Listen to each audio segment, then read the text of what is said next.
Mariah came along with a bunch of other girls to the audition when I was getting ready to tour. They all sang a part of I Still Believe, and I just kind of liked the way she sounded, and I just, we hit it off, and I hired her.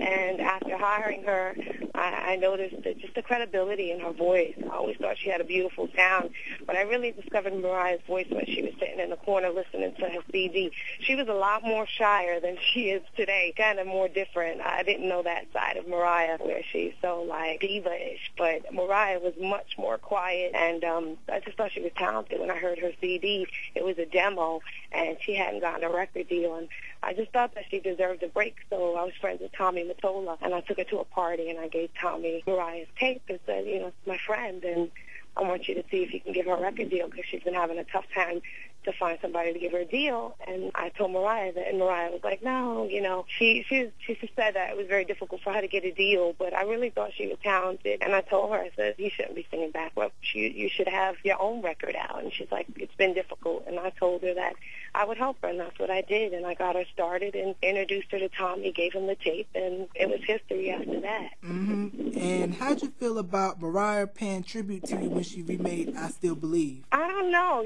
Some people say, like when she called me and told me that she was going to redo the song, I was happy. I thought I was really nice to her. I wish I wrote it because I knew I'd get all the royalties on it. But, it's good, because people are like, wow, Mariah Carey did your song. But they, I don't get paid when she does my song, but I got paid in retrospect with people telling me how it sounded great and that, I should be proud that I had artists such as herself redo my song. So, it's a good thing, I'm happy for her. Right. I'm happy for her success, and I'm happy that she finally got to get where she's at because Mariah did have some struggles in her life. It also should be known, too, that Latin and R&B music goes hand in hand because you had Gerardo with Rico Suave, then I had interviewed a couple of months ago Boys del Barrio, who went by the Barrio Boys, and I just listened to the How We Roll album they put out, and it was kind of like to have 5 Latin cats doing R&B, and it's like you never would know that they were Latin if you hadn't seen the pictures. So it seemed like everybody was listening to a little bit of everything. Well, look at Mark Anthony. He started out singing English music, and he has, if you listen to some of his earlier stuff, he has a really great urban sound. And a lot of people that do Latin music, like the Barrio Brothers, obviously you're a DJ and you have your own show.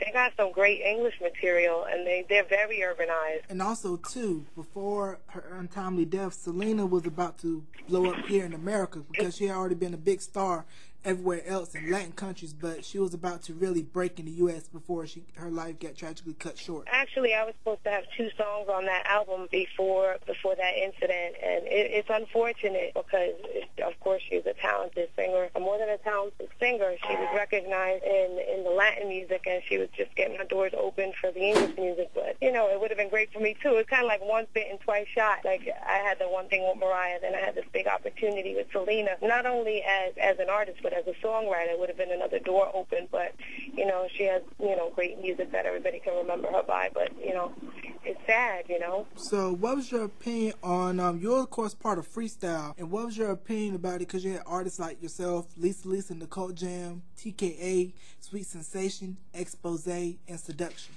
Well, I would love it to come back. I love that kind of music, and I think they're all talented, and, they're still out there doing a lot of shows, and I was always a big fan of Sweet Sensation. I went to school with Lisa, and we were in a curriculum in the school called it was called Town Unlimited, and just seeing her put a record out and expanding her career was a good thing. So I just think they're all talented, and they're still doing their thing.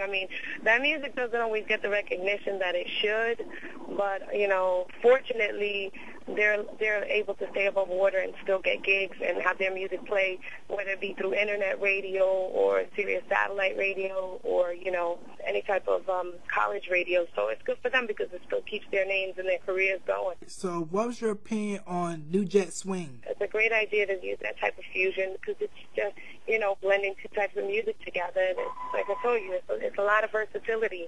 And it's individualizing him, and it's showing him that he can show the people that enjoy the music that there's, that there's different types of music, that it doesn't always have to stay in that same time warp. You gotta move with the times. You gotta do what the kids like today. Right. Back in '99, you had a peak with the Latin explosion where U.S. labels were snatching up Latin artists left and right, because you had Enrique Iglesias getting signed to Interscope, where Gerardo of Rico Suave fame was working at and put him on, and then you had Mark Anthony and a host of other Latin artists coming in. So what was your opinion about that period where the Latin explosion was just big?